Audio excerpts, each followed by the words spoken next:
What's going on, my friend? Welcome back to Recession Marketing. We're going to talk about nonverbal signals. This is going to be epic, so buckle up.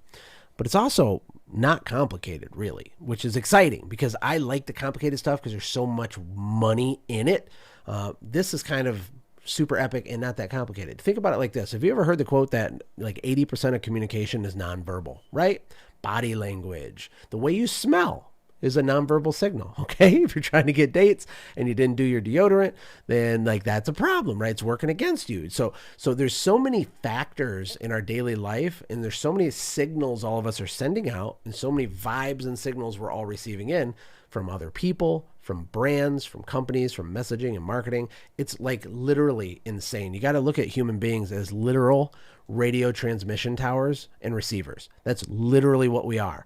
You could be going to the store. Tell me if this is true in the comments.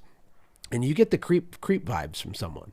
And not only do you get the creep vibes, but you're certain that they're actually a creep, and you believe it. You would die on the hill. And they can't prove it in a court of law, but it's very obvious. Someone's into dark stuff, or they're into the occult, or there's something funky, or the way that guy is around that girl, right? Or just lots of things. The way people's cars are. When we would have office managers come in and interview for my service company, I'd go out and examine their car while they were waiting in the waiting room, and I would do that because there's signals there. There's lessons there. It's not definitive all by itself, but if you're hiring someone for a super structured job, and they have McDonald's bags and empty French fry containers all over their back seat, that is a signal, right? Right? There's so many signals. Let's talk about some of them that are huge that will make you a fortune. Ready? And you can apply most of this stuff really quick. Ready? Let's talk about acquisition page. I want every single person watching this training to immediately add a tab to your website, a new page to your website that's visible from your homepage. When people go to your homepage, I want there to be a tab that says acquisitions or something like that, right? Or we're buying or something. You can word it however you want, but there needs to be an acquisitions tab, especially during an economic downturn, for a couple of reasons. Number one, on this page, you are going to talk about how you've had record success and that your company is growing more than ever before, and that you are proud to announce a new acquisitions division, blah, blah, blah, blah, blah, and make it look like a press release or something, and then have a contact form where people can inquire about you buying their company. This needs to exist for lots of reasons. Number one, for your potential customers, because think of what a flex it is and an authority builder to be a company that's acquiring companies, number one. Number two, for your competition.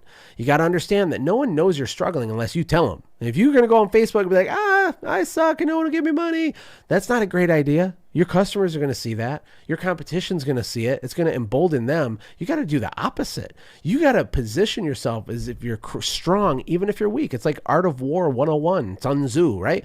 It's never let the enemy really understand what you're doing. Now, I'm not telling you to bold-faced lie, okay?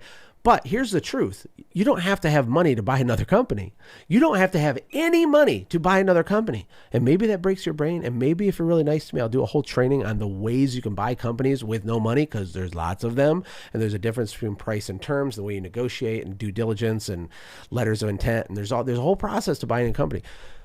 But you need to have an acquisitions page right now. It does something in your own brain to say, you know what? I'm buying. I'm a buyer now. I buy companies now, right? It's a big psychological thing on yourself, your customers, and your employees, and your competitors. It's like not a trifecta. What's four things? What's a quadfecta? Is that a thing? I don't know. Sounds like a thing. Another thing you can do is press releases. Press releases and job titles. Let's do these together, right? So do you just call yourself the owner? Is your manager just called the manager? Well, that's not bad, but it's not the same as the executive vice president or the regional district overlord, benevolent kingship, warlord, or whatever. So, Google cool job titles and see if there's something that makes sense for some of your different positions, including yourself. You don't even need, people get obsessed with telling people they're the owner. I did the opposite. I never told people I was the owner of my company because it makes the high level of service I would provide people feel 10 times more epic, because let's be honest, the level of service you provide, if you're in the field still, no one's going to be able to touch it. And the bar is to be so high so that, 3 hires later, they're still doing 70% of what you did. And hopefully their 70% is still better than the competition, right? So you as the owner are really like, you should be positioned as the biggest rock star employee in the history of mankind, which makes the company look epic. They expect the owner to be at a certain level. But if you are the crew leader and you show up and you're still in the field and you murder the game, that's a big deal. I remember the day that I realized that I was on the right track with this is we had this little S10, a little Chevy S10. I paid $1,500 for this. My wife, who's sitting over here, was with me and I drove it. I didn't even know if it would make it back to my house. Had like 160,000 miles on it when I bought it, $1,500. It was a stick shift, right? Remember those? Yeah, it's a whole thing.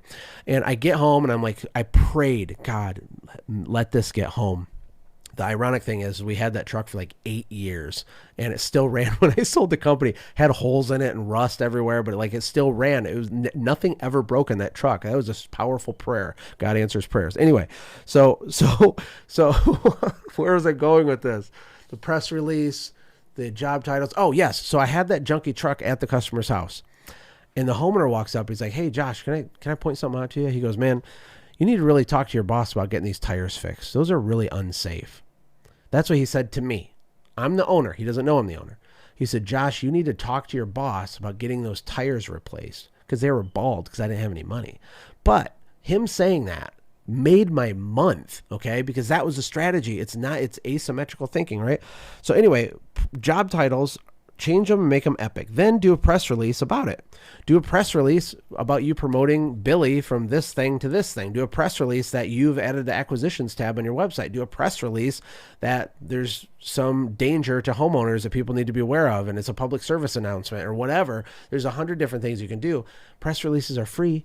You can also get interviewed by reporters. You ever heard of HARO, H-A-R-O, Help a Reporter Out? It's a website. You go in there, you can see that people are looking for stories. There's so much stuff that creates nonverbal signals that you're better than other companies, you're more premium than other companies, you're in more momentum than other companies, that you're smarter than other companies, you have more authority than other companies, that you're a better place to work for than other companies. And it's not just you saying it.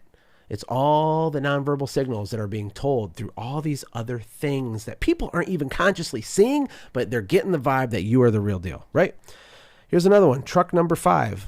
When I just started out, my buddy Wesley had a tree company and he had one truck and it wasn't even a very nice truck and he was really struggling, but he put on the side of his truck number 5. And I remember even back then thinking, you're a genius, Wesley. That is amazing. And for him, it was him trying to act like he's this big company. And do I think that like made him successful? No. But the reason he was successful is because he thought out of the box. That's what made him successful. And if you are just an owner operator, not everyone has to know that. Maybe you can use a truck number 5 strategy. Another thing is to do an audit of the literature you use. If you're buying the cheapest printed products or the cheapest uniforms and the cotton wears out and it doesn't look good and it gets faded, or the literature and the flyers and the brochures and the things that you have, the business cards are just basic, throw it away. Upgrade all of it because the thickness of your literature alone is a nonverbal signal. If you use the paper that's like linen where it's like bumpy and you like use quill pens on it and it's like fancy, that paper by itself says something without saying something, right? When you go to a really high-end restaurant, the silverware weighs more. It's heavy. It's heavier. And they have more of it. They have a bunch of forks they don't even need. And then after, part 2 of the dining process, then they remove some of the stuff. And I'm like, I don't even know what I was supposed to do with that. But the choreography creates all this nonverbal signaling, the ambiance, the smell of the room, the lighting, everything. All the perceived value comes from nonverbal signals, the words they use. When they show you the steaks on the big wood board and they point it and they use fancy words on purpose just to make you not feel dumb, but make themselves be edified as another level with their French wine knowledge or something. Nonverbal signals. You can do this in any service company.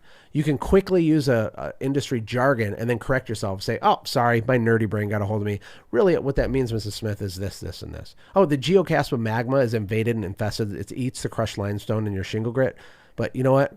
I just want to apologize for even saying that. That was the nerdiest thing I've said all week. Basically, There's a bunch of poop on your roof from this little weird organism that's eating your roof. And that's not good because it makes your roof fail. So I still flexed through a nonverbal. That was verbal, but it's the same idea. Okay? Upgrade your literature. Next one, experience choreography. So think about the high-end restaurant and then draw yourself out a customer life cycle. You can do this for your whole customer life cycle or just do it for the part where you're on site with the client and choreograph everything that's supposed to happen to blow their mind. Okay? Choreograph it. What's the exact word they say? When do they say it? When do they offer the walk around? When do they do the bonus that the homeowner wasn't expecting? What do they say as they do the bonus? Do they say it before it? Do they do the bonus and then say, hey, we had an extra few minutes. You've been really great to work with. I just want to let you know I went ahead and did that. Can I show you something? I got a surprise for you. Yeah, I did this for you. We just appreciate your business so much. That's powerful, right? But is it that specific? Is it systemized? Is your crews trained on it? Are you holding them accountable to it? Because when you start doing this stuff, it's a game changer. People can't stop talking about you. This is why people can't stop talking about Apple and Tesla and Disney and all these huge brands. The same principles apply to your little tiny business. Okay, another nonverbal signal is proximity. Proximity means if I want to charge people a lot of money because I know tons of stuff, it matters that they know I know really fancy, cool people. It just does, okay? It does. You know, remember Ty Lopez on his YouTube video? He was standing in his car with his Lamborghini, and he's like, hey, just standing here in my garage. It was kind of like the cheesiest internet marketer video of all time, but did billions of views and made hundreds of millions of dollars for him. So there's a lesson in it because there's the Lamborghinis. That's a form of proximity to success, okay? It doesn't mean it wasn't bullcrap. I don't think it actually was in his case, by the way, but it doesn't matter. Or if I have a picture or a video of Russell Brunson holding the Kid War plans, which I do, and he's like, you have to buy a Kid War plan. It's an amazing thing. And he's Russell, right? And he's built $1 billion company. That matters. That's proximity. So how does that translate to you? It translates by you going after the most exclusive VIP, well-known people in your town and finding a way to serve them and service them, period. Whether it's the mayor of your town or it's the most successful, fancy Chamber of Commerce business owners that you know, if it has to be free, it doesn't matter. What you want is to blow their mind, get a video of them with their mind blown, get a written testimonial of them getting their mind blown, and stack as many of those as you can. And locally, it matters. It's a nonverbal signal. So you're not saying we're better because it just so happens that your website is filled with testimonials that tons of people in your area know. There's those realtors in your area. They're on every billboard. Everyone knows them. There's a guy in my hometown called John Wentworth, and he's just a boss, man. He's everywhere. He owns the market. And so, you know, if I have a testimonial from him, that's not the same thing. It's just a general average testimonial. And if I have to clean his stuff for free to get it, it's worth it 20x, right? Okay, secret VIP cards. Secret VIP cards have 2 types of business cards, not one. 2 types. Have your normal business cards, which should still be thick and epic and awesome, but then have an over-the-top ridiculous one. I recently discovered there's these gold and silver business cards you can get. They're actual solid gold and solid silver. I'm not suggesting you have to do that, but maybe you do get a laser engraved metal one or titanium or carbon fiber or something extra weird and different. I've also seen these little gift certificates you can get. They're really thin, but they're pieces of gold, but it's only a few dollars a piece for them. Something that's like a $10 to $20 or up type of business card, okay? The gold and silver ones are like $1,500 a card, but they're real gold. And what you do, here's how you do this. When you're talking to a very important person, like the realtor person or the mayor or the person that you need the thing, you give them a regular card, okay? I made myself a note. It says waitress. You see that? It says waitress. I'm going to tell you an example about a waitress. You give them your regular card, and then you say, you know what? Hold on a minute. And then you take it back from them. Then you reach back in your pocket. You pull out the silver one and you're like, I want you to have this one. Almost nobody gets this one. I want you to have this one. That's the choreography. Okay. You give them a regular one. Then you say, you know what? Actually, can I have that back? You reach in your pocket, you give them the other one.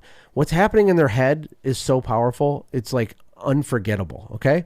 And you don't do this to everybody because these cards are really expensive, but you sort of still could do it to everybody if you use a really cheap business card and then just use a premium business card. The principle is still the same.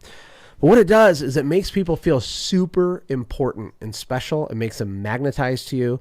And the waitress example is this. They've done a lot of studies on how many dollars in tips waitresses get based on different things they do. So, for example, if a waitress at a restaurant touches a man's shoulder, she gets a bigger tip. That's not exactly a shocker. The men aren't doing it consciously. It's just there's these weird like, oh, she touched my shoulder. Now I have to give her more money. That happens. Okay.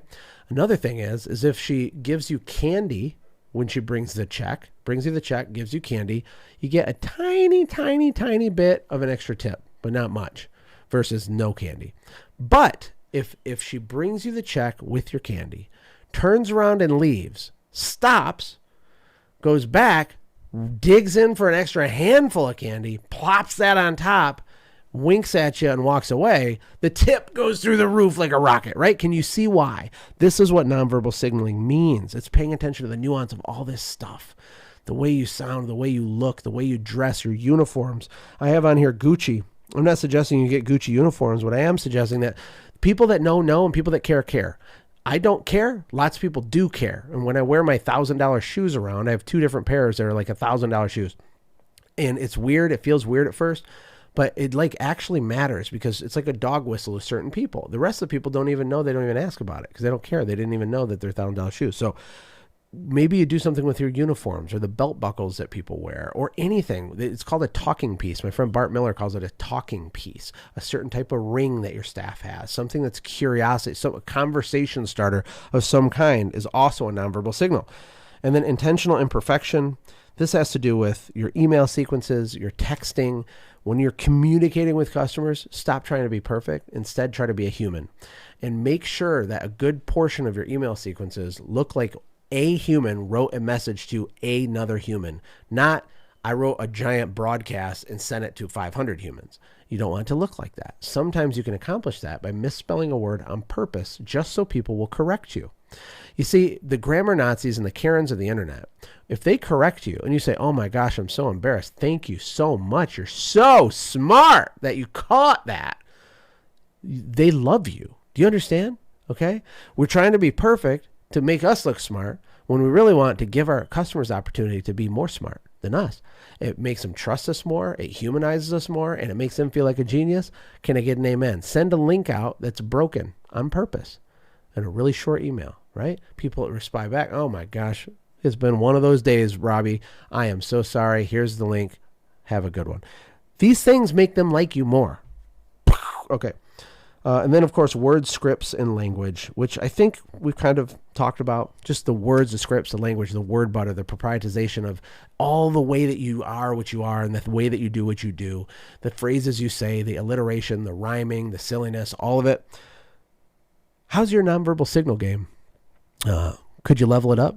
Because if you get this and even apply a portion of what we talked about here today, you're going to make a lot more money. See you in the next video.